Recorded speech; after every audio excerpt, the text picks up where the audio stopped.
Okay, thank you. I'd like to call this meeting to order. The Niagara Peninsula Watershed is located on traditional territory of Indigenous peoples dating back countless generations. We want to show our respect for their contributions and recognize the role of treaty making in which is now Ontario. So just to recap everyone, instead of asking all those in favor, I'll be asking for all those opposed, anybody opposed. If there are more than one person that's opposed, then we will do a roll call. The second thing is please mute yourself when you're not speaking to avoid the feedback, and please shut off your video if you leave your chair. And just a warning, we have some time restraints today. The Strategic Planning Committee is meeting at noon, so if you feel I'm rushing you along, please do not feel offensive and don't take it personally. I'm just trying to keep an eye on the time. So we have our, let's see, I was just trying to, so Grant Vivo, Executive Coordinator to the CAO and to the board, would you please do a roll call? Good morning, everyone. Beginning the roll call. Member Beatty. Here. Member Brady. Here. Member Billsma. Present. I understand Member Clark is absent. Member Kuhn-Peterson is currently trying to log on. I'm sure she'll be with us in a moment. Member Cridland. Present. Member Fior. Present. Member Foster. Present. Member Halinga. Here. I understand Member Houston will be joining us at some point this morning, but currently isn't present. Member Ingrao. Here. Member Kwal. Here. Member McKenzie.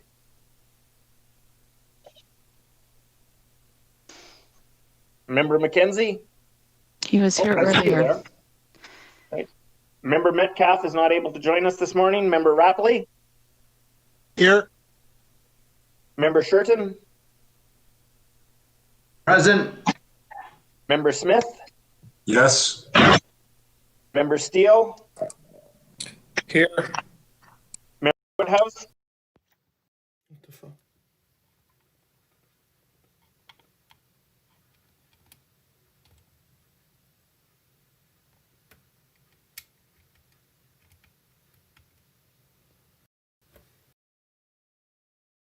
The agenda. Any questions or any opposition?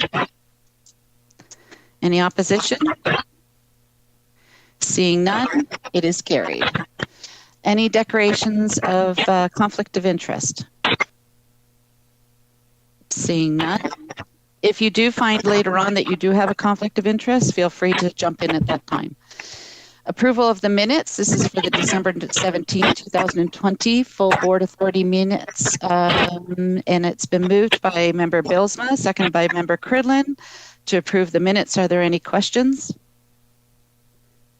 Any opposition? Thank you. It is moved. Now we're down to correspondence. Correspondence for A, B, and C are to be received.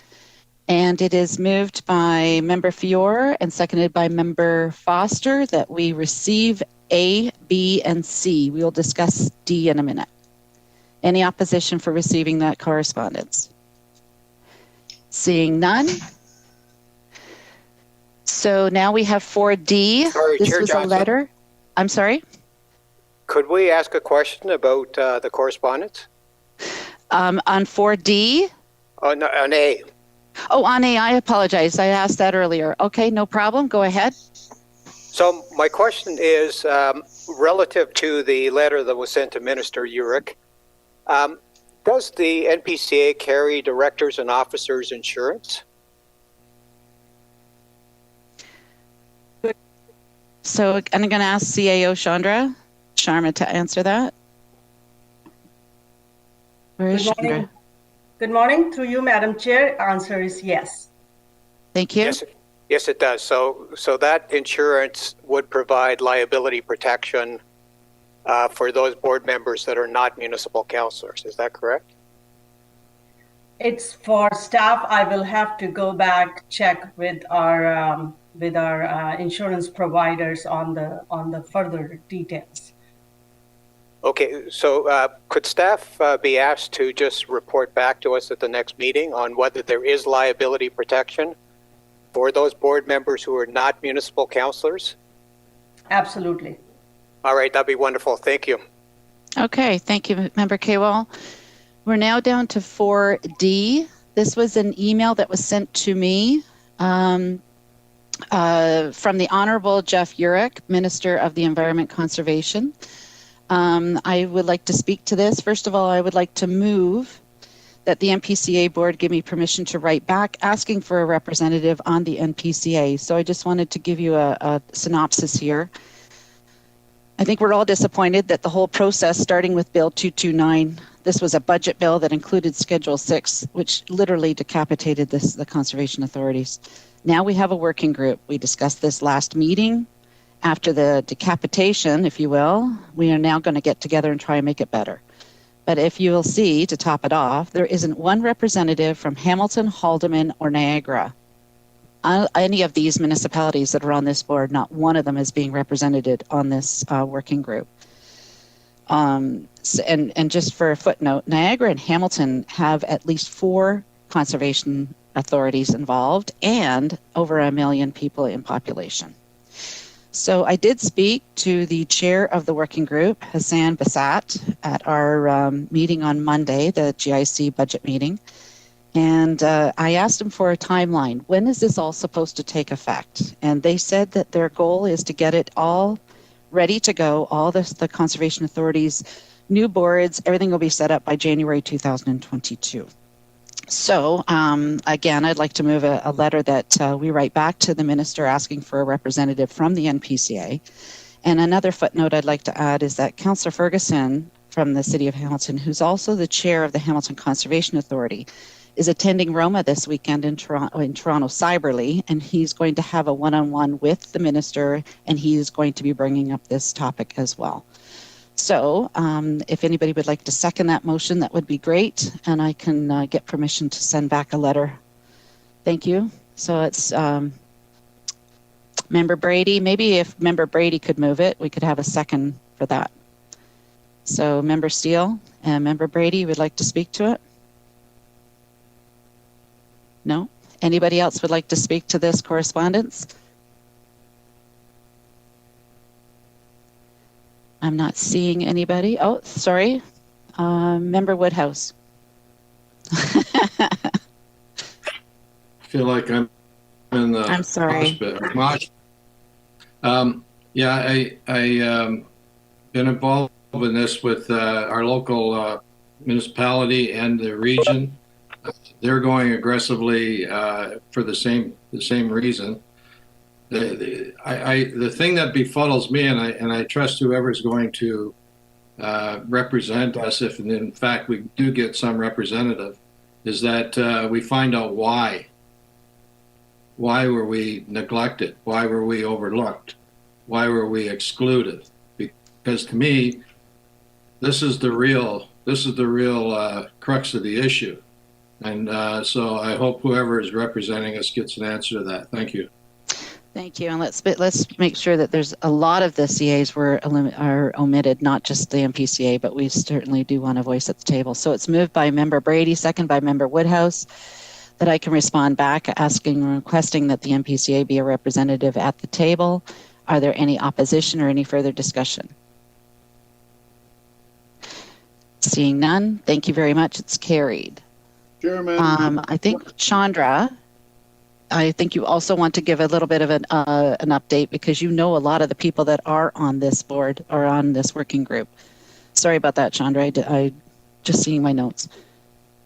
Madam Chair. I have a question. I'm sorry. I have a question. Okay. Sorry, Chandra. Can we just wait a minute, please? Member Beatty? You have the motion to send the communication, but maybe we should decide now if we do get the appointment. Maybe we should decide now on who is going to represent the Npca. And looking at the screen, I would suggest Bruce McKenzie. Thank you. Wow, that's being voluntold, Member McKenzie. Vice Chair McKenzie, do you accept that nomination? I very much appreciate the compliment from Member Beatty, but I would have to would defer to our CAO Sharma, who has a much greater depth in the legislation and impacts of what all the regulations would be. Thank you.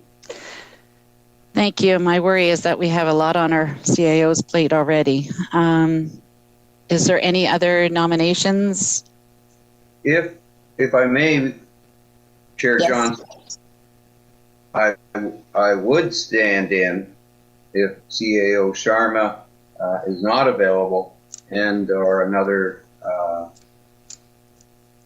colleague of ours is not does not stand forward. Thank you. Okay, any other discussion?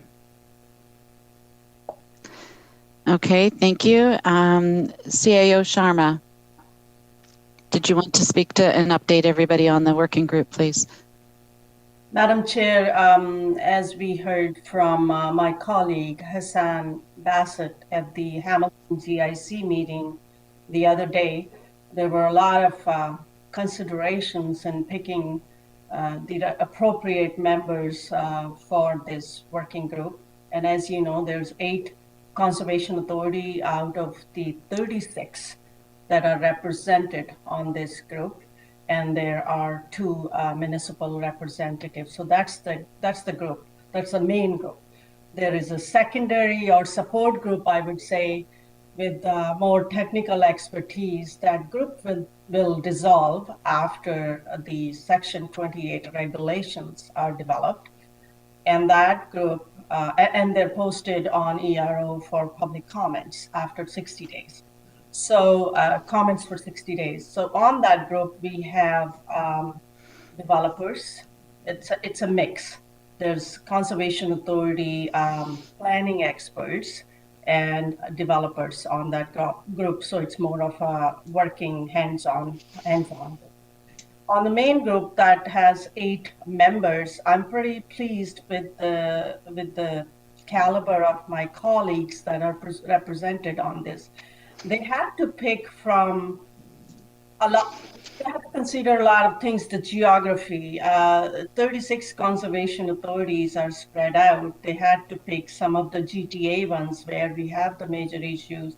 They had to make sure that the agriculture interests are represented. So they've considered a lot of things in picking that. And Conservation Ontario is also represented. The GM is there. We have a pretty good system internally with Conservation Ontario. The general managers and CAOs meet on a regular basis. Everything that is presented to this group will come to the table for comments through Conservation Ontario for all conservation authorities. I appreciate your effort and enthusiasm in getting a representation on that committee, and I will support it. However, I also want to make sure that you're aware that anything we put at the table through Conservation Ontario and through my colleagues, it will be considered. So that's all I have to say today. Thank you. Thank you, everybody. So 4D, it'll be moved by Member Kuhn-Peterson and seconded by Member Fjord to receive. We've already have direction now for me to respond. Any opposition to receiving? Seeing none, thank you very much. It is received.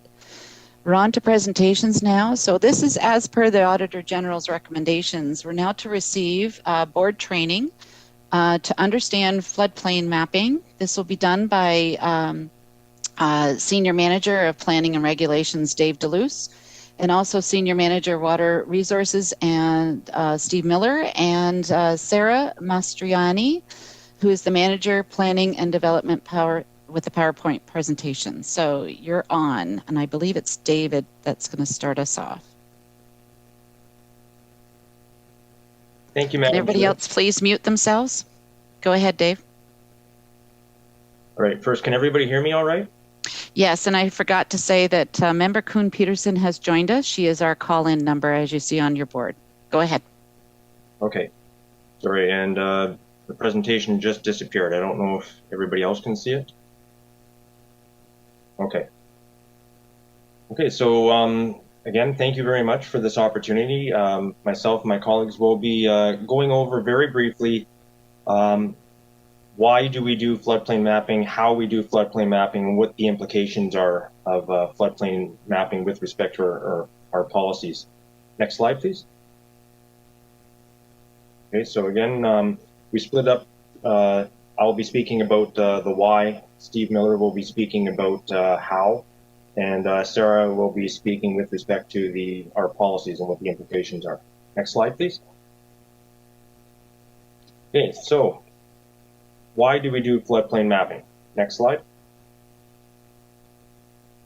So first of all, you have to look at our legislation. So that's where we get our mandate for conservation authorities. So the main legislation we are governed by, Conservation Authorities Act, that first came out in 1946. And following that, different iterations, starting in around 1990, sort of the current mandate, which, paraphrasing here, to establish and undertake a program designed to further the conservation, restoration, and development of natural resources other than coal, gas, etc.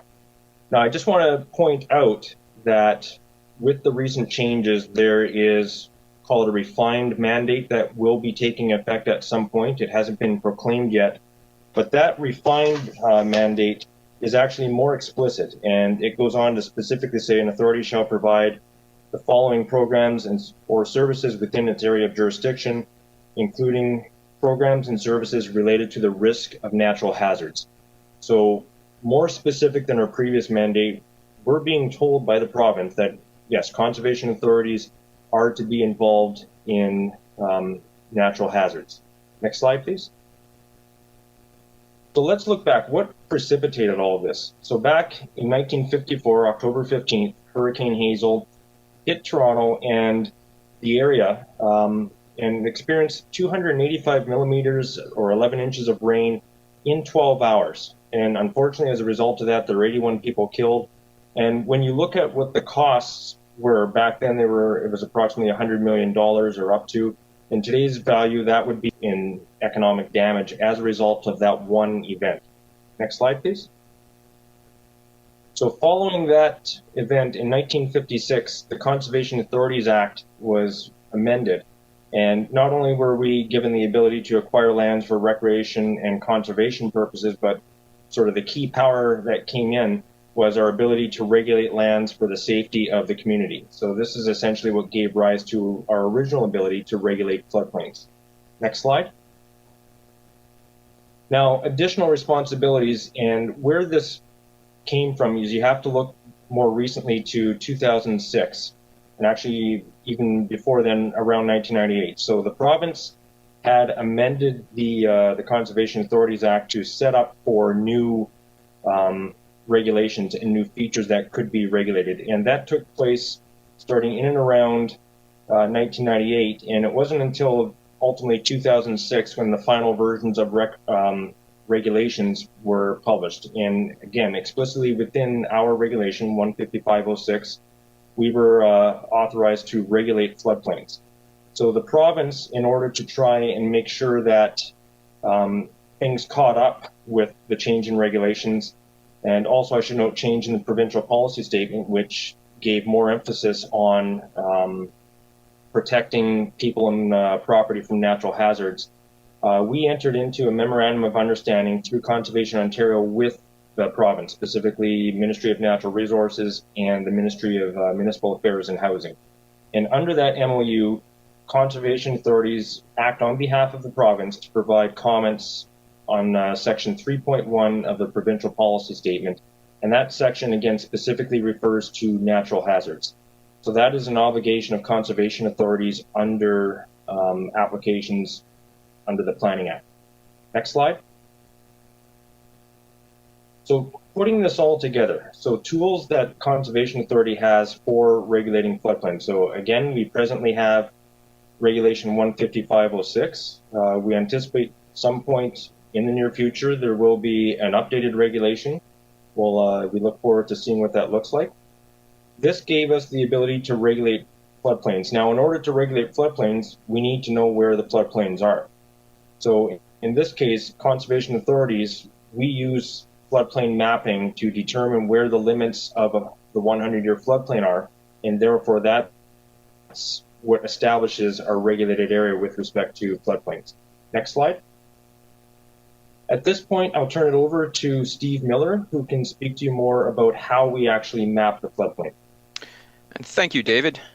Good morning, Madam Chair, ladies and gentlemen of the board. Can everyone hear me okay?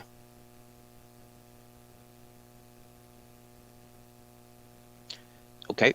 Sorry, Dave. Yes. Or sorry, Steve. Yes, we can. Okay, very good. Next slide, please. And so we're going to chat about briefly how we map the floodplains. Well, it starts just like any big problem in front of us. The best way to go about it is to break it up into small pieces. In this case, we have 20 Mile Creek. It's approximately 80 kilometers long and has a number of tributaries, Spring Creek, North Creek. It's a big problem, so we got to take chunks out of it. Ideally, you break those smaller chunks into pieces that have similar characteristics. Next slide, please. So what do we look at? What kind of characteristics are we concerned with? Well, we're interested in characteristics that determine how much water runs off the land. And so we look at the size of the chunk that we broke up. The lay of the land. Of course, if the land is very steep, water runs off it at a quicker rate. Land use. If we have shopping malls and subdivisions, the rainwater that falls on those land uses with high impervious areas run off quicker than they would in wetlands and forests and meadows. And soil type. Soil type's important because if you have very sandy soil, the rain that hits it, of course, much of it infiltrates. Clay soil on the other end of the spectrum, it's a very tight soil. Not much gets into the ground, much of it runs off. Next slide, please. So we've broken that big watershed, that big 20 Mile Creek up into small pieces. We've described those pieces, lay of the land, size, land use, soil type, and we simply put them in order on the computer, in the computer program. This is a representation of 20 Mile Creek and its tributaries that we've seen, but in the computer model. Next slide, please. Now we make it rain. We could put any storm that we wish onto that model that we just created, but the one of interest is the 100-year storm, and that is approximately 4 inches of rain over a period of 12 hours. Next slide, please. So the computer model then takes that information, and first it determines how much rain falls onto those small pieces. We use that 4 inches, but it could be any storm. How much water sinks into the ground, evaporates, and runs off. And again, that's a function of the lay of the land, land use, soil type. And then how much water flows down the river once it gets into the river. Of course, the further down we go in the river, the greater the flows, because the flows in those little tributaries are coming together and marching towards it's a confluence. Next slide, please. And so once we get that rainfall off the land and into the river, we have to understand the nature of the river and its associated floodplain itself. The shape and the condition of the river affects how the water flows in the river once it gets there. Okay, next slide. So we're fortunate here in Niagara that every 3 years we update a digital model that represents our entire watershed. We supplement that with actual surveys on the ground, looking at crossings and bridges. So we take that information, we put it together, and we cut sections along the watercourse at various locations and at each crossing. And you can see at the bottom, it's a typical cross section showing the depth of the watercourse and the lay of the land adjacent to it. And it describes any crossings or bridges that might be present on that watercourse. Next slide, please. So now we wrote those flows that we generated through the system. And in the top little illustration, we see the normal water level and the level that the watercourse is anticipated to get during that 100-year flood. And the bottom illustration is a bird's eye view of that. The same thing, but how the extent, the width of the floodplain through that system. Next slide, please. Once we've done that, that's all well and good, but how accurate is it? The Conservation Authority has 19 stream gauge stations and 11 rain gauge stations. So we're fortunate that we have collected real world information. So for instance, the Welland River, when we did floodplain mapping for it, we created the model, we dropped some rainfall on it, but not just any rainfall. Before we got to the 100-year event, we had records dating back 25, 30 plus years, actual storm events. So we dropped those actual storm events on the model that we created. Excuse me, let's silence that. And see how high the Welland River would get. We take a look and see, okay, well, how high did the river actually get at our gauge station? In this case, it was a gauge station at Church Road in West Lincoln. We compare the model's predicted water level. Do not disturb, I apologize. So we compare the model's predicted water level with the water level that it actually attained in the real world. So this helps to verify our results, to calibrate our model. Next slide, please. So if there's a discrepancy between what we've seen in the real world and what our model is telling us, we revise accordingly. I like to think of that model as a big fancy hi-fi stereo system. You got big knobs, you got small knobs, you tweak stuff. In this case, maybe if the model was under predicting the height of the floodplain, maybe we didn't do a good job describing the amount of vegetation on either side of the watercourse. So we adjust that. We make it more rough, more vegetation, and then run the model again and see how it compares to our real life water level at the gauge station. Once we're satisfied with that, we finalize the model and proceed to administer that floodplain pursuant to our regulation 15506, like David described. Next slide, please. And I'll turn now over to Sarah.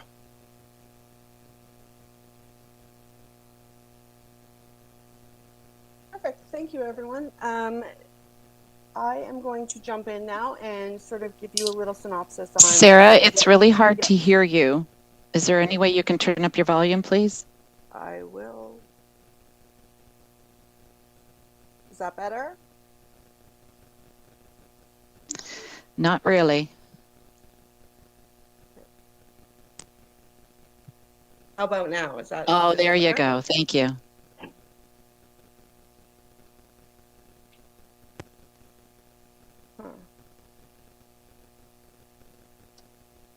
Okay. Can you hear me at all if I yell a little louder? It's a little bit better. Does anybody else have a problem hearing Sarah right now? She's doing fine. I think it's very clear. Okay, thank you. Go ahead, Sarah. All right. Thank you, everyone.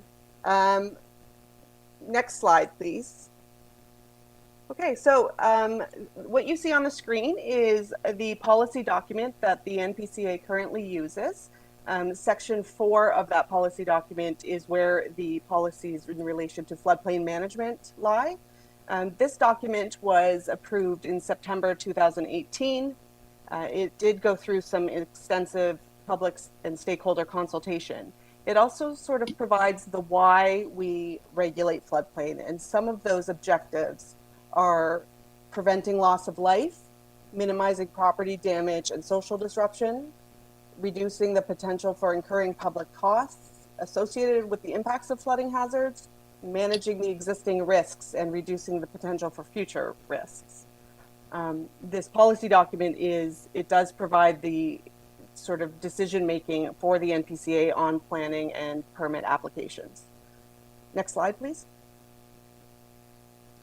So a few of the examples of what we do allow in the floodplain are obviously structures that are associated with flood control and erosion control. We do allow for certain passive open space uses that do not incur flood damage or create any impacts to the floodplain. We do allow for certain accessory structures subject to certain criteria, of course. And we do permit additions to existing buildings that may fall within the floodplain up to a certain size limit. We do allow for up to 50 cubic meters of clean fill to be put in a floodplain through a checks and balance sort of process.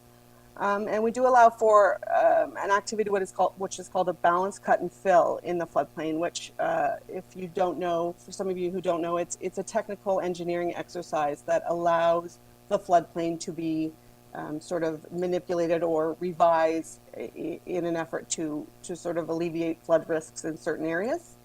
And of course, we do allow for other uses that are not likely to incur damages or create damage to the floodplain hazard. Some of those examples would be more of the agricultural uses. Next slide, please. So there are obviously things that are not allowed in a floodplain. The major ones would be sensitive uses such as hospitals, nursing homes, schools, daycares, obviously emergency service facilities. We do not allow uses that are associated with the storage, disposal, treatment of hazardous substances, and also any other use that will be deemed inappropriate based on the objectives that I stated earlier. Next slide, please. So the Conservation Authority obviously regulates developments and site alterations in a floodplain, and we do that through planning applications as well as on permits. Not only do we comment on flood concerns through our own regulations, but as David alluded to, that the CAs have a delegated responsibility to represent provincial interests for natural hazards, such as the flood risk areas under the PPS. This can lead for us into scenarios where we could support a planning application, but perhaps not a permit application. So it does provide a little bit of sort of conflict in those aspects, and a lot of that comes out of the definition of development being different between the CA Act and the provincial policy statement. And finally, just as so you are aware, lot creation is generally not supported in a flood hazard area. We do have specific policies that relate to that. Next slide, please. And that's the end of the presentation, and we're happy to accept any questions. Thank you. Would you mind taking the presentation down just so I can see everybody and see if there's any questions right now? I see Member Halenga has a question. Go ahead, Member Halenga. This is a technical question for Mr. Miller. The intensity, duration, frequency curves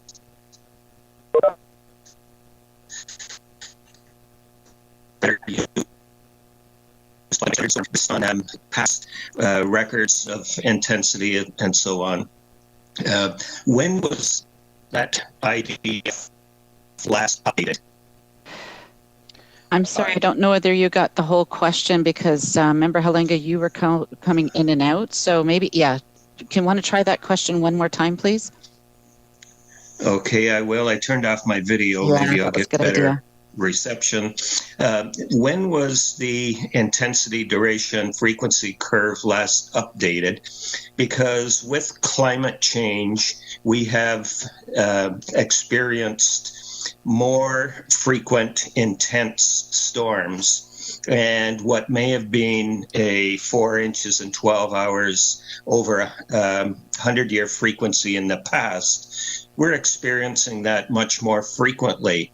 And the 100-year storm could now be quite more intense. So how often do we look at the IDFs to ensure that we are current, and what would that mean in how we have to look at, and how frequent do we have to look at our floodplain mapping and revise our floodplain mapping for those areas that have already been done. Great. Thank you. I'd like to take that. I'll take that. Thank you for the question. Through you, Madam Chair. So there are many.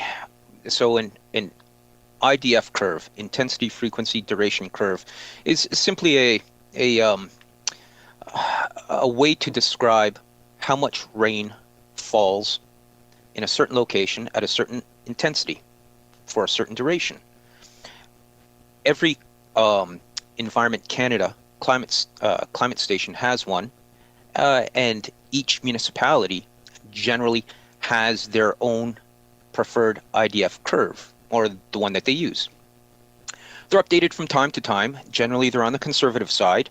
The city of Welland a couple of years ago updated their IDF curve, and that update, it was found, wasn't generally different from the previous one that was done in the 60s, just because of the conservative nature of these calculations.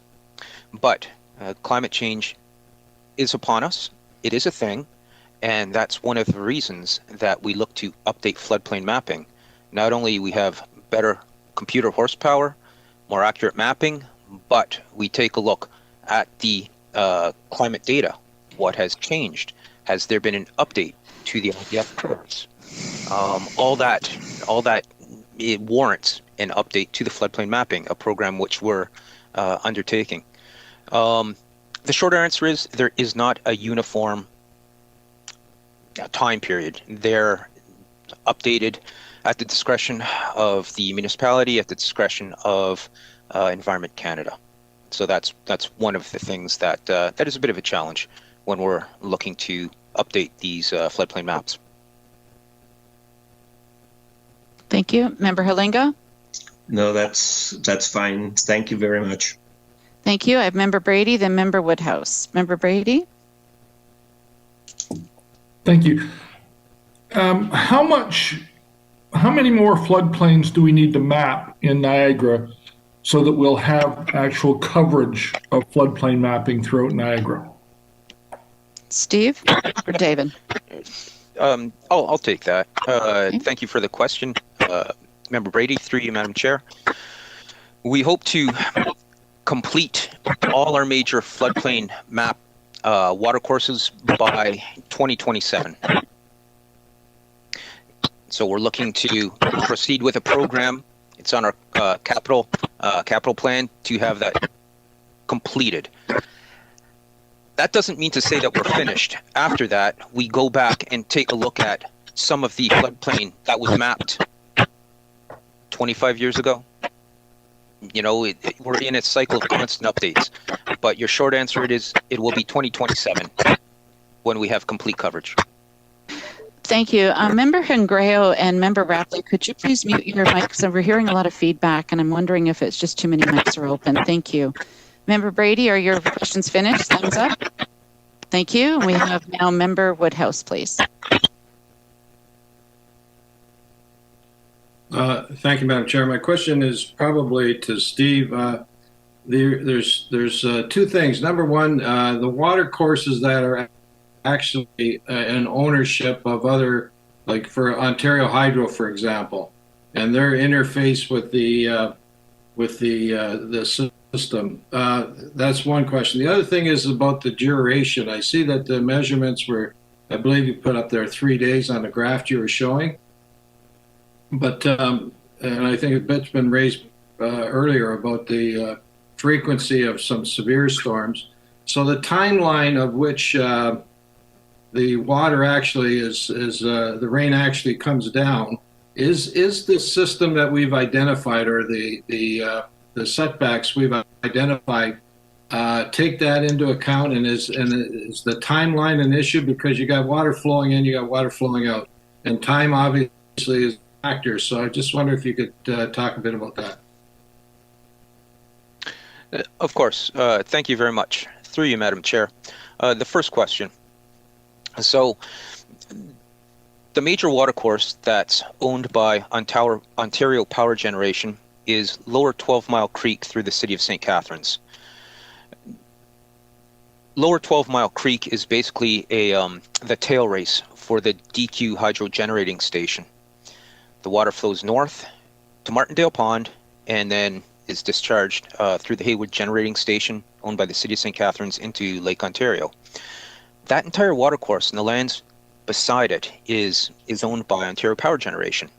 Now, as you're driving along the 406 through the City of St. Catharines, you might see those big scary rapids that are boiling up and wondering, what the heck are those things? Those are big, massive boulders that were put there by Ontario Power Generation to knock down the velocity of the water as it shoots down, because you can imagine that water's coming off the escarpment, down the DQ tail races, shooting out into lower 12 Mile. A lot of velocity in that water. You also notice that the banks on either side of 12 Mile Creek are armored. So because Ontario Power Generation owns it and because they maintain an operating range on that system, there's no need to generate floodplain mapping for the 100-year. One, there's no development that'll ever go in and around there, no residential development or institutional. And two, that 100-year floodplain is irrelevant because we enter into an operating range of that's strictly monitored and maintained by Ontario Power Generation. The same goes for Lake Gibson in the city of Thorold. Lake Gibson is the headwater pond for the DQ generating station. We don't have 100-year floodplain mapping on that because that body of water is strictly regulated by Ontario Power Generation. Everywhere else, we look, if it's a watercourse, a major watercourse with significant upstream drainage area, and then we look to provide floodplain mapping for that to better understand the extent of that flood. In terms of duration, that 3-day duration, we talk about two things. The longer, the bigger the watercourse, the Welland Rivers, 135 kilometers long, the 20-mile creeks, approximately 80 kilometers long, you get a big punch of water. Let's take a look at the Welland River. It starts up at the Hamilton Airport and drains into the Niagara River, city of Niagara Falls. You get a big storm up by Hamilton Airport. It takes 5 days for that flood pulse to make its way to Niagara Falls. Okay, so what you've seen on that slide, that duration, it took 3 days that slide indicated for that flood pulse that was generated by a big storm event to make its way to the gauge station on Church Road. The water level peaks and then recedes. And so that duration, that's a flood duration. Okay, and that's very specific to the watercourse itself. Some smaller watersheds, 4 Mile Creek, for instance, in Niagara-on-the-Lake, you get a big storm event in its headwaters, and it could reach its outlet in Lake Ontario very quickly, within 12 hours.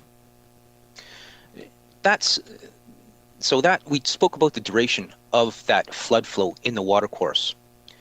The other thing when we talk about duration is the duration of the storm event itself. Okay, so we need to standardize things. There's various durations. A 3-hour storm event, a 12-hour. 12 hours is a common duration. A 24-hour storm event. Generally, we look at how long does it rain, and that can have an impact on your peak flows. A storm storm with a duration of 24 hours might be characterized as a gentle rain, a gentle summer rain. It goes on for 24 hours. We don't really get big peak flows, but we get a lot of volume of stormwater running off the land just because it rains slowly, lightly, constantly over that duration. We contrast that with a 3-hour storm event. A lot of rain in a short amount of time. Okay, maybe not as much volume, but we got a lot of rain hitting the land, shooting off. Those kind of storms produce high peak flows. Okay, so it's important to understand when we talk duration, we're talking about two things: the duration of the storm event itself, and the second thing is how long a flood pulse takes to travel down the length of the watercourse. Okay, Steve. Thank you. Hang on a sec, folks. I'm just trying to keep an eye on the time, as I said earlier. So I just want to make sure that the answers become a little more concise, the questions become a little more concise, so we can get moving. Thank you. Go ahead, Member Rapley. That's what I'm trying to do, Madam Chair. My question was about in a short duration where we get a large volume of rain coming down, do the setbacks identified accept those durations? That was my question. Thank you.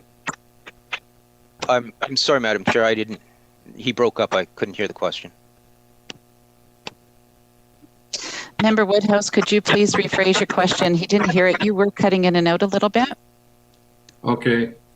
My question is the in a short, and I keep getting this feedback. I don't know why. My question is, in a short duration of a high volume of water, are the setbacks for the floodplain mapping, are they expanded beyond the original, or are they capable of handling that? That's my question. Thank you. Great. And thank you. Through you, Madam Chair. The 100-year storm takes various forms. One of the forms is that 4 inches of rain in 12 hours. But as we've seen in the city of St. Catharines back in 2014, the 100-year storm could take the form of dropping 3 inches of rain in an hour and a half. Okay, and that's where we get the intensity, duration, frequency curves. Okay, suffice to say, will there be storms greater than the 100-year? Absolutely, absolutely. Remember that 100-year storm event, the flood lines that we model based on the 100-year storm are a compromise between keeping people safe and away from a watercourse and allowing development to encroach on a watercourse. Just because you're outside of the 100-year floodplain doesn't mean that you will never get flooded out. But the short answer, the non-technical answer, is that 100-year storm takes many forms. Okay, it doesn't just have to be a 12-hour duration. It can be a lot more rain in a shorter amount of time. Or, I'm sorry, a lot less rain in a shorter amount of time. And that's described on that curve that Member Halinga talked about. Okay, thank you. And I have Member Smith, and then I have Member Kaywall. Thank you, Chair. When we did the floodplain mapping for the Welland River, I'm going to say about a year ago,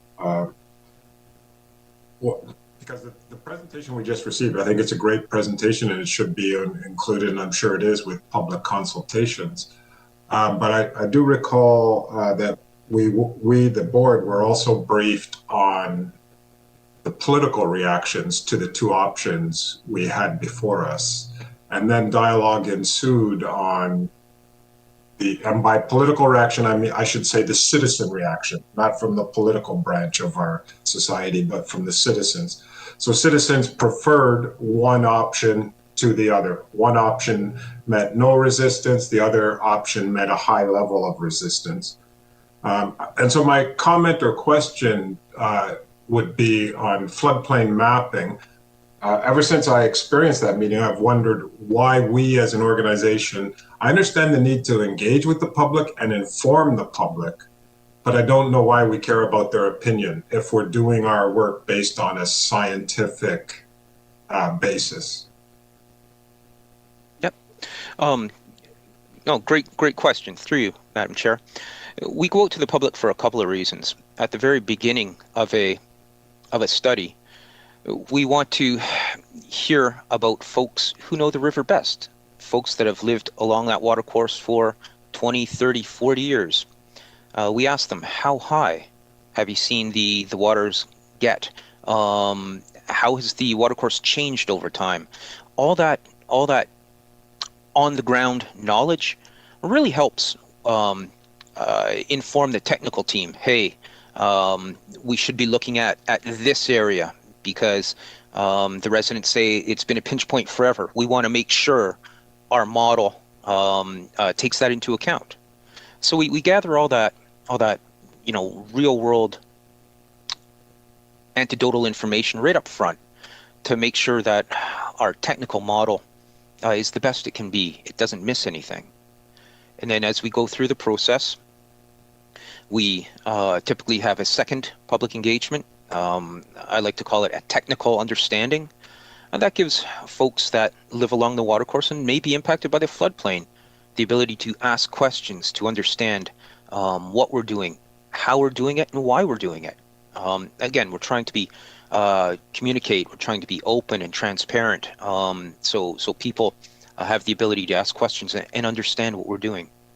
And at the very end, when we're all finished, we go, and this is what we did with the Lincoln and Grimsby floodplain mapping that the board will see very soon. We have the final draft. We go on out and we present it to the public, and we look for feedback. And sometimes we get, again, it's an opportunity for the public to ask questions and to understand what we did and how we did it. But in the case of, say, the Lincoln and Grimsby stuff, because of COVID and because of various factors, there was a bit of a gap between when we finished that study and when we're coming to finalize the mapping. During that time, certain, say, permitted works, folks have gone in and got a permit from the Conservation Authority and to do works, and it's all legal, but the landscape changed a little bit. And when we go out, we got a couple of calls, and we said, "Hey, your mapping doesn't reflect what recently happened. I have a permit from the Conservation Authority. You guys might want to revise your mapping accordingly."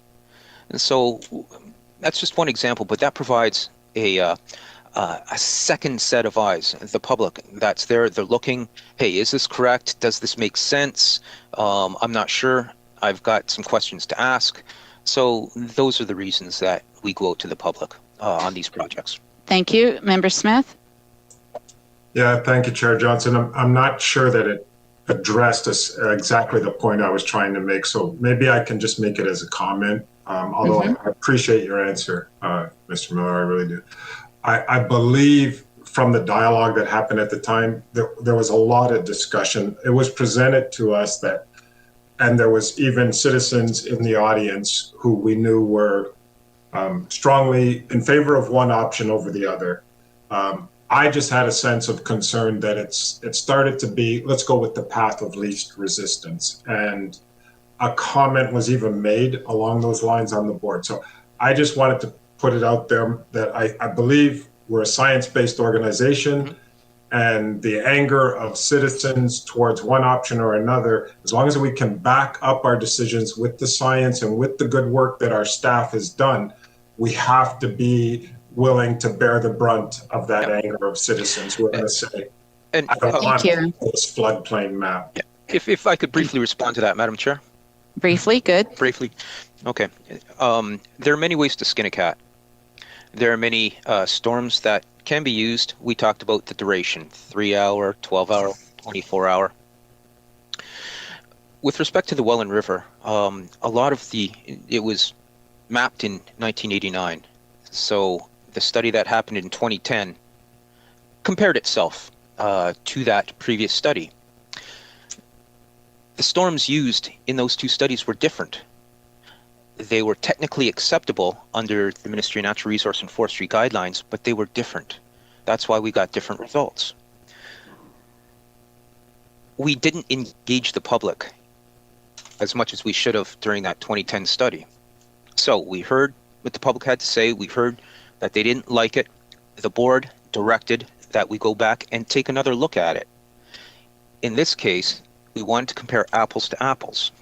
So the floodplain mapping that was recently approved for the Welland River in 2019 used the same storm as they did back in 1989 in order to understand what's changed. Okay. So that was why there were two differences. Completely, the storm that was used in 2010 still completely within the NRF technical guidelines, but there was a discrepancy in the results. So we wanted to remove that, we compared apples to apples and used the same 2 storms from the 89 to the 2019 mapping exercise. Okay, thank you. And I'm now on to Member Kaywell, and this will be the last. Sorry, folks. Any other questions, we can take it offline. We really need to move on. So, Member Kaywell? Thank you, Chair. Just a quick question. It's my understanding that many other conservation authorities do not allow any dumping on floodplains. What's our rationale for allowing, I think it's 50 cubic meters to be dumped in the floodplain? Steve, do you want to take this, or is this a bylaw or an enforcement? I'd be pleased to take it. Through you, Madam Chair. 50 cubic meters, you can think of that as two dump trucks. 2 dump trucks. And before we revised our policies, it used to be 25 cubic meters, 1 dump truck. That speaks to flexibility in our policies.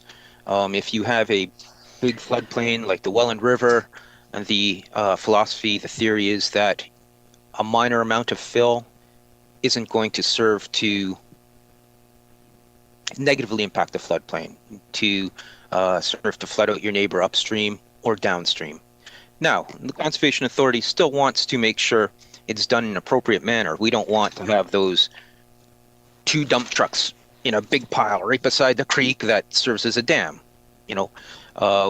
It's a that policy is a means to show some flexibility to folks that are living along the watercourse and have been for many, many years before any of this floodplain stuff came in. Okay. Thank you. So, so there's no scientific backing to allowing fill in the floodplain. Okay, as from what I hear, it's a flexibility issue. Follow-up question: if I'm a landowner, do I have to get a permit to dump the fill? Thank you. Oh, through you, Madam Chair. Potentially. It depends on the scope, nature, and location as to what you're proposing. We always encourage our residents, before you undertake any works in and around the floodplain or other regulated areas, to check with the Conservation Authority to make sure it's okay. Thank you. All right. Thank you, Chair. Thank you, everyone. So it is moved by Member Foster, seconded by Member Halenga, to receive the presentation, and with our thanks to Steve and David and Sarah. Any other questions, feel free to email the staff. They'd be happy to help you out with that if you think of anything later on. Any opposed to receiving that presentation? Seeing none, so now we're moving on to consent items. The first one is 7A. It's report FA0121. This is the Human Resources 2020 Q3 and Q4 update for information. Misty Ferrucci, Manager of the Human Resources, is available to answer any questions. First, we'll put it on the table, moved by Member Ingrao and seconded by Member Kaywell. Are there any questions? All right. Anyone opposed to receiving? Seeing none. So we move on, please, to report 7B, report number FA0221. This is the Watershed 2020 year-end report. Again, for information, and Darren McKenzie is available for any questions, if anyone has any questions before we receive it. And it is moved by Member McKenzie, Vice Chair McKenzie, and seconded by Member Rapley. Any questions on that report? Seeing none, thank you. That's carried. And now we are on to 7C. This is the report FA0321. This is the Compliance and Enforcement 2020 year-end summary. This is for information. And again, Darren McKenzie, who is the Director of Watershed, will speak to this report if anyone has any questions. Oh, sorry. Hello, Member Fior. Hi. Yeah, I was just having some connection issues, so I had my video off. But I wanted to just ask a quick question. I do see that Fort Erie has quite a high number of complaints and violations. So if through you, Darren can speak to that, that would be great. Thank you. Through you, Chair Johnson. Thank you, Member Fior, for the question. It appears high when you see the number that's associated with it. I think that just looks more towards the development pressures that Fort Erie is currently undertaking. You have a lot of works that have some areas that do not have some updated mapping, which we are trying to work towards improving on.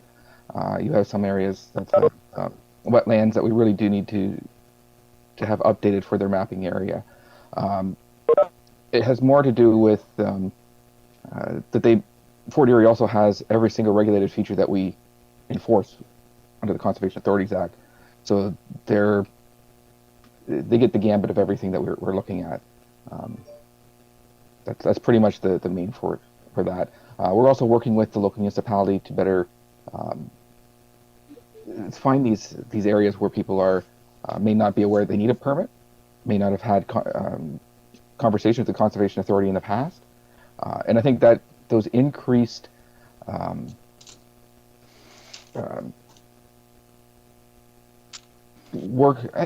better communication and better cooperation with the municipal partners has really made that number more prevalent, as the municipalities are now advising us when they come across those areas. Member Fior?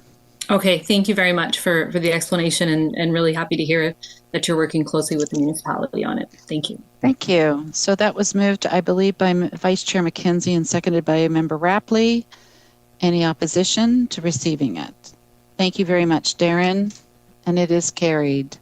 So now we're on to discussion items. This is report FA 0321, and this is regarding, which is weird because it's the same number as the one I had, so I might have said this the wrong number. My apologies. This is the 2021 restoration project approvals, November 2020 application intake, and this needs to be approved. Stuart McPherson, who is the restoration project lead, will speak to this report, and I will right now moved by Member Shurton, second by Member Smith to put it on the table. Any questions? And I believe Stuart McPherson would like to speak to this. So Stuart, are you on? There you are. Well, I'm here to answer any questions that you have, okay. Chair Johnson. That would be wonderful. Any questions for Mr. McPherson, please? Thank you. Member Wright. Thank you, Chair Johnson. Just wondered, the Appendix 1, I think it is, with the list of projects, didn't seem to have any from Hamilton. I'm just wondering why that is, if you can give an explanation. Well, I'll do my best. So we put out a series of advertisements, both in the newspapers and through the radio as well. And it's a voluntary program. So right now, we're limited to who applies. So we've tried to put a broad range of advertisements out in both Hamilton, Haldeman, and the Niagara region. And so far, the majority has been in Haldeman and Niagara region who've come to us. That's not to say we won't end up with any projects in Hamilton. We have another intake date coming up in about 10 days. But it might be an idea that we have to look back and see how we advertise in Hamilton to try and gain more attention. I know we receive a bunch of applications that were actually outside of our jurisdiction within Hamilton, but it's going to be, maybe we might have to be a bit more targeted in how we look at that. Thank you, Member Wright. Okay, thank you. Thank you. Okay, thank you. Any other questions before we move on? Anyone opposed? Madam Chairman? Oh, sorry. Thank you, Member Beatty, and I think that Member Shurton had a question as well. Sorry, thank you. Member Beatty, you're first. Well, follow-up question to Member Wright. When was the last time there was a restoration project in the Hamilton portion of the watershed? I don't expect an answer right now, but I'd appreciate it if that could be answered. Thank you. Mr. McPherson, do you have that answer today? Sure, yeah. We just finished a wetland construction, about an acre wetland construction in Stony Creek in September of 2020. Okay. Thank you. And now we have Member Shurton, please. I can't hear you there, Mr. Shurton.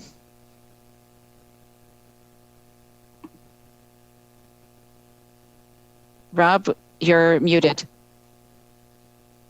I was on the participation and I forgot that my mute line went. My comment is, my thinking about, I remember Wright's questioning about the restoration. My sense of being how Haldeman and Norfolk with Lake Erie Ontario might have been impacted more with the storms. So that could really maybe be possibility of why there's, I don't know your Hamilton area with Binbrook and stuff where maybe, not that they wouldn't have restoration things, but I'm assuming they might be more affiliated with the storms. Maybe Stu could comment on that, but that would be my thoughts. Mr. McPherson? Through you, Madam Chair.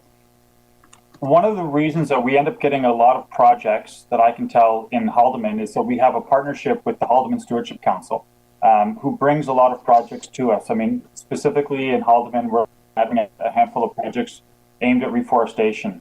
So it's having a local partner on the ground there who's dedicated towards stewardship work in a municipality definitely helps us be able to bring additional projects in. As we're still in we're receiving applications and we haven't switched into a targeted to look at restoration projects, it helps to have people who are out there looking. I mean, in Niagara, we also have a lot of forestry projects come through Land Care Niagara. We don't have a partner in Hamilton who's doing the same thing for us yet. So it's something that we could also look into to identify potential partners on the ground there. Thank you. Member Shurton? No, we're good. Thumbs up. Thank you. So again, it was moved by Member Shurton, seconded by Member Smith, I believe. Any opposition? Seeing none, it is carried. So now we're on to 8B. This is report FA05. Now I know where the problem is. Grant FA04 for the report before.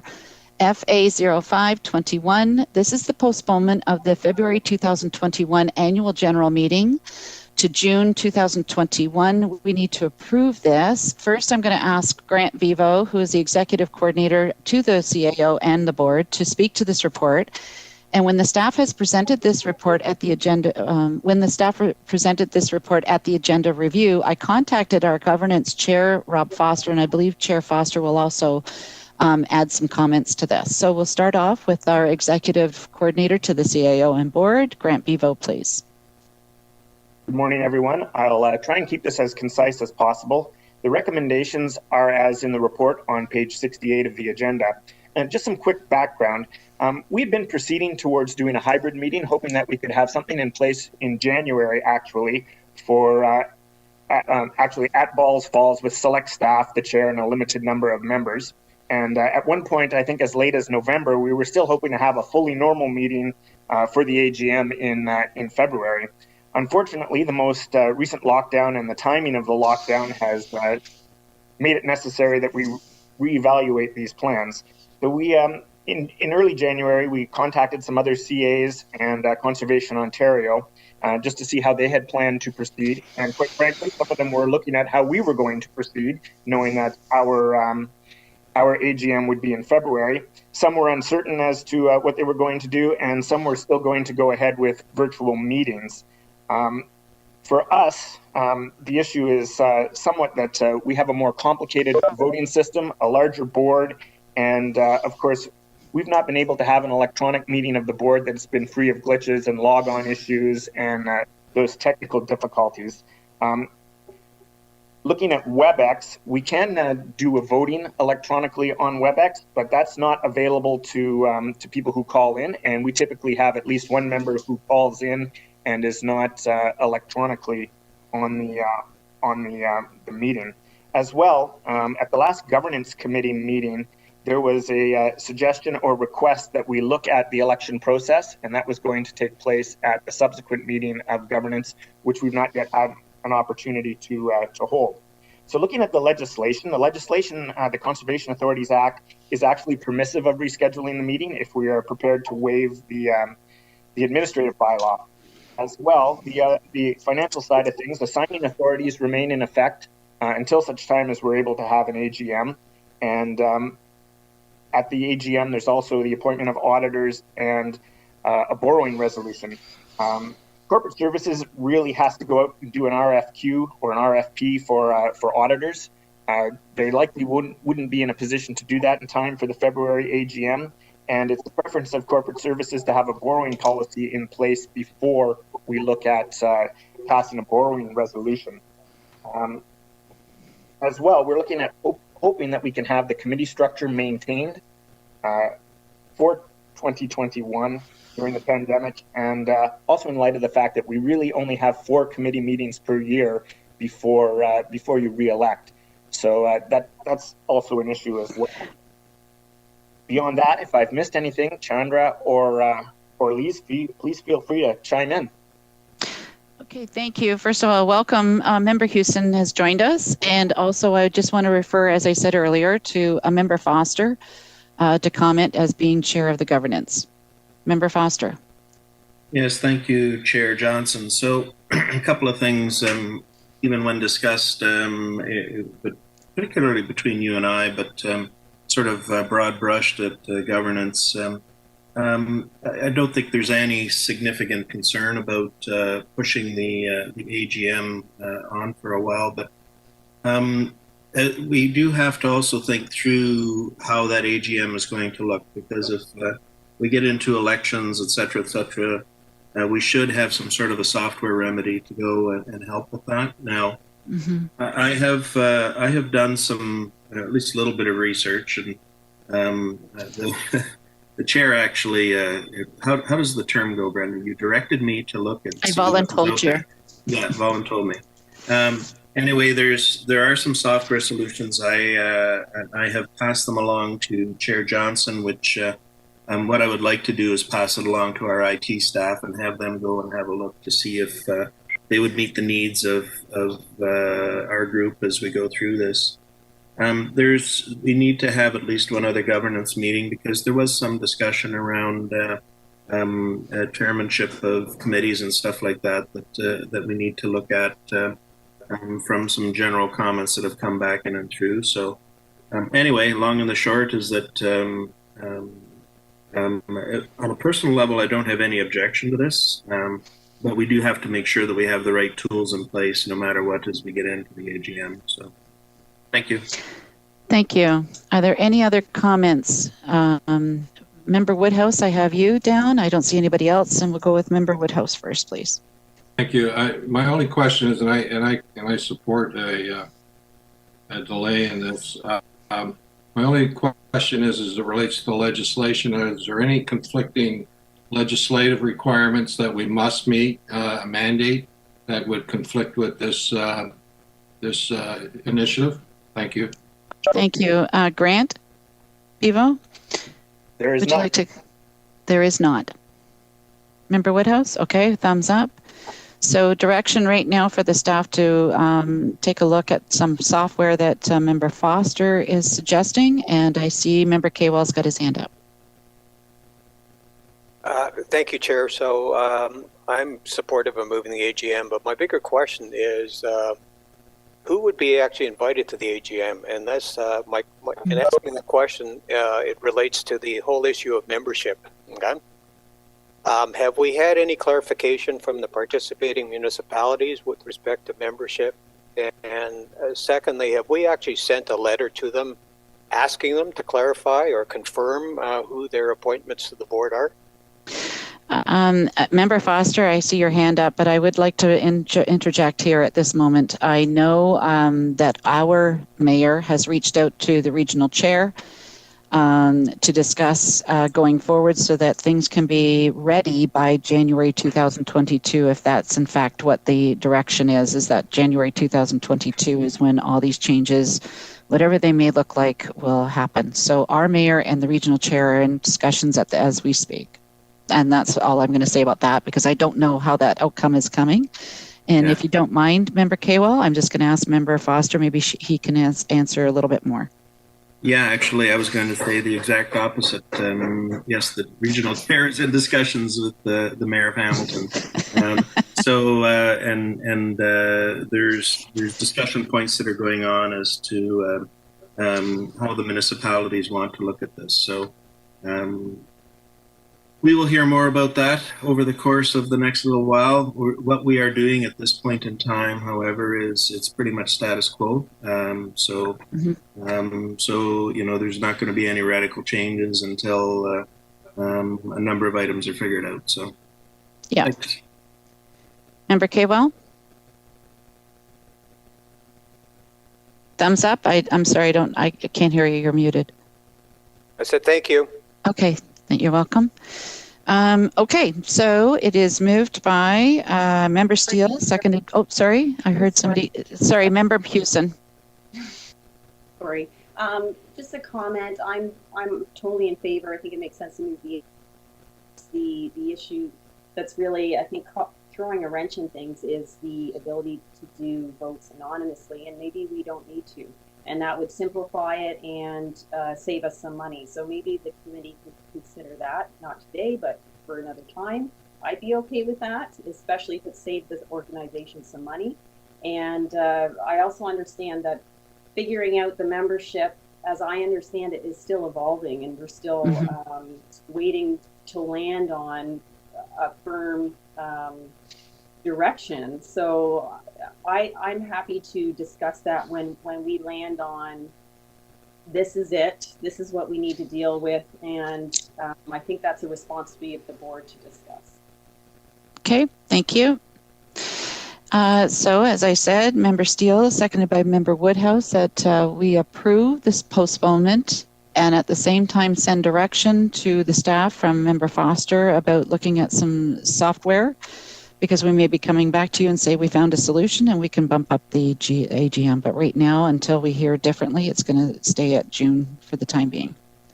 Thank you very much. And any opposition? I see some people are starting to lose their bandwidth. And I still see a majority, so we're good. Thank you. No opposition. So now we're on to 9.1. This is Strategic Planning Committee. And this is just to receive the minutes of the Strategic Planning Committee, and it would be moved by the Chair Kaywell and seconded by Member Hewson. Welcome back. Oh, no, she's gone. So we'll do Member Woodhouse, please. Or sorry, Member Wright. That's the only one I'm missing. Member Wright on my list. And, oh, sorry. When I jump over to my PDF, it turns my video off. So. Okay, so it is moved by Member Chair Kaywell, seconded by Member Hewson to receive the minutes. Are there any discussion or any opposition? Seeing none, thank you very much. It is approved. So now we're on to motions. My apologies, Vice Chair. We have a motion in front of you, and I forgot to ask Grant if he could put it up on the screen. Vice Chair Mackenzie, this is the improvements to the Npca passive conservation areas. As you will recall, this was a notice of motion last meeting, and it's now moved up to a motion this meeting. So I believe, Vice Chair Mackenzie, it is moved by yourself, and I don't have on record who seconded the motion. If you can just help me out, that would be great. Oh, Member Cridlin, thank you. We've got a seconder. Go ahead, Member Mackenzie, would you like to introduce your motion, please?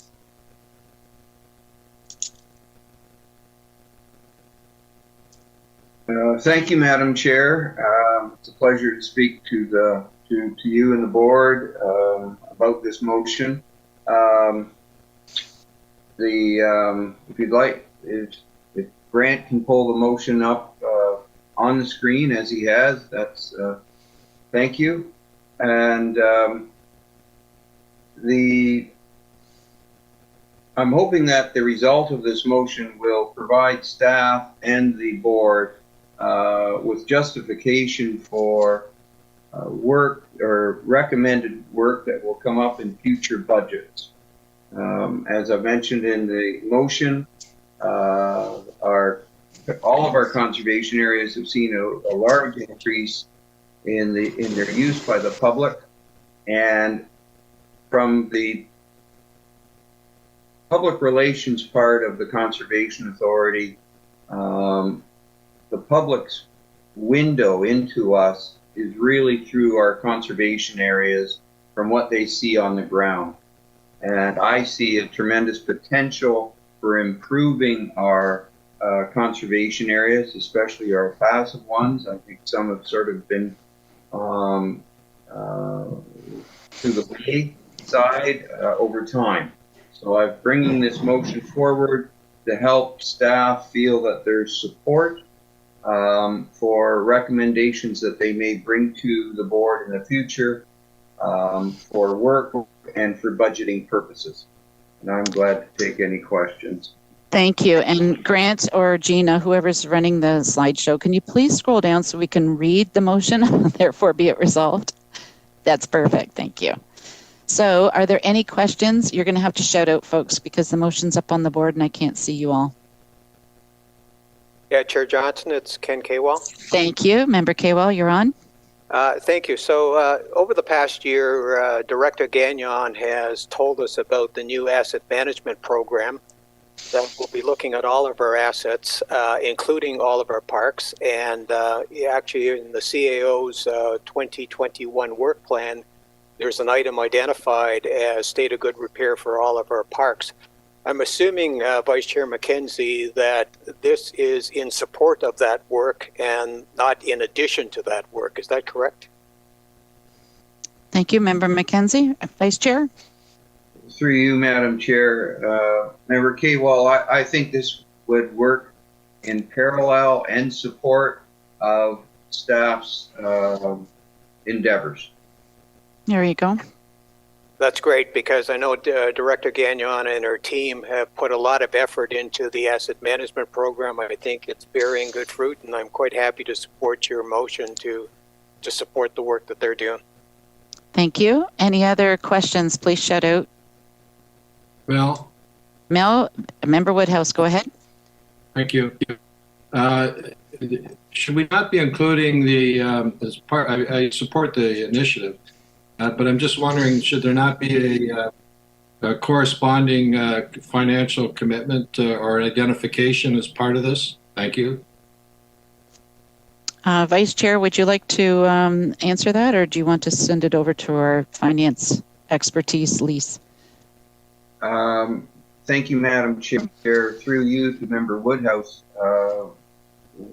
I would like clarification on the question. Mm-hmm. Mal, so could you ask that question again and maybe paraphrase it just a little differently? Mel? Member Woodhouse, sorry. Yeah, it's okay. The proposed improvements in the passive conservation areas on the watershed involves identifying a number of projects or initiatives, and some may be tied to financial commitments or identifying potential financial commitments. Others may not, and I would think that as part of that report, because this is a 5-year plan, that it would be very helpful for us, and we had some identification of, there might be some low-hanging fruit that we can move on right away versus others that need to have some budgetary implications. Thank you. Vice Chair? Through you, Madam Chair, Madam Malcolm, Member Woodhouse, I apologize. That's okay. I envisioned the plan coming forward with a list of priorities, and subsequent to that, those priorities would have to be identified with budget amounts. But the first thing that I would like to see is that list of priorities come forward so that we can see where the strengths or weaknesses are, and then help staff with direction. And yes, some of the priorities that they bring forward, as you say, may be low-hanging fruit and be able to be brought forward with no cost or very little cost. Thank you. Member Woodhouse, thumbs up. Thank you. So it is moved by Member McKenzie, seconded by Member Cridlin. Any opposition? We can take that down now, please. Thank you very much. Sorry, Chair, I had a question. Okay, go ahead, Member Hewson. Does this motion also allow for consideration of potential revenue generating opportunities to be explored? Because from what I've read through or even our materials today, it definitely was identified as something for improvement for us. So, Member McKenzie, Vice Chair? Yes, through you, Madam Chair. Member Houston, I think your question was, does this relate to revenue generating potential? And is that the... Yes, is that your question? Yes, I want to make sure staff are empowered to do that because, you know, in kind of looking at the big picture here and reading the signs, I think we're going to be, some restrictions are going to be placed on that, and I think on us, and I think we need to be thinking about it.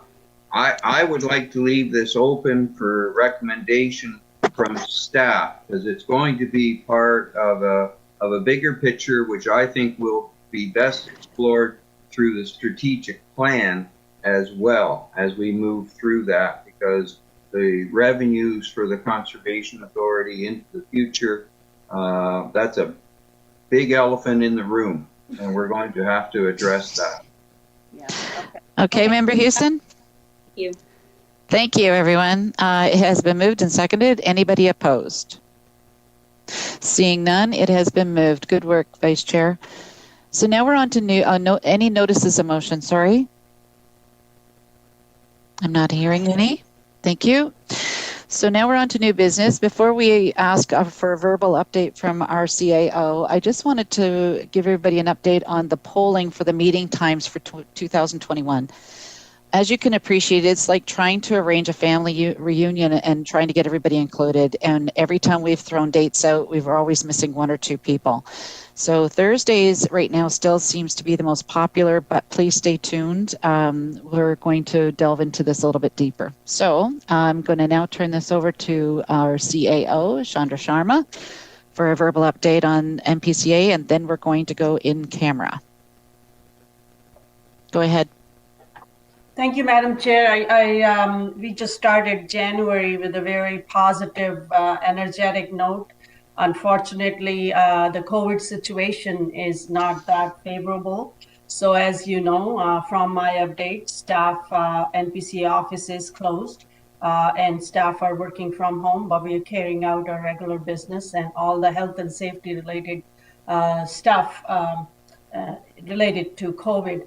I also want to take this opportunity, and I will be presenting to you my our accomplishments that we've been able to collectively accomplish in 2020, and what our going forward plan will be in 2021. And at a future meeting of the board, we will make all of that public. I want to take this opportunity to address one of the questions Member Kewal asked earlier, if our community board members are covered through our insurance, and staff have just confirmed with me that the answer is yes. All of our directors and officers are covered under our insurance. So I just wanted to confirm that before the end of the meeting. That's all from me today. We are moving with a very strong team. I'm looking forward to great accomplishments in 2021. It will be a busy year for us with Bill 229 and completion of the strategic plan. Just want to thank the board for all your support in 2021. We accomplished a lot of objectives, and you will see that in the staff presentation that will come to the board in the coming meetings. Thank you. Thank you very much. Any questions for CAO Sharma right now? We are going to be going in camera to do the CAO's evaluation. So thank you very much for that. I think we need a mover and a seconder to receive the verbal updates. So it has been moved by Member Wright and seconded by Member Beattie to receive all the verbal updates. Member Woodhouse, did you have a question? No, I was just moving or seconding it. Oh, perfect. Okay, so how about Member Woodhouse, seconded by Member Wright? to receive the verbal update. Any opposition? Seeing none, thank you. So now I need a motion. So just for the public record right now, as soon as we go in camera, we are going to stop recording because we're only going to come out of camera and adjourn. So we're not going to have the public waiting endlessly for when we come back out. So right now, before we go in, I need a volunteer to record the meeting because all the staff will be out of the meeting. So is there anyone here that could record the minutes of the meeting as we go into in camera, please? Don't rush. Oh dear. Okay, way to go.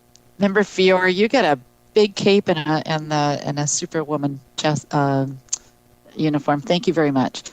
So I need a mover and a seconder. So it's moved by Member Beattie, second by Member Brady, that we go into closed session, personal matters about an identified individual, including Npca employee, and our Chief Administrative Officer performance evaluation.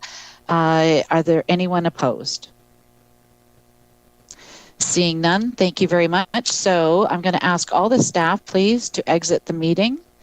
I'm going to ask anyone else who has been listening in to exit the meeting, and we are going to close it off to the public.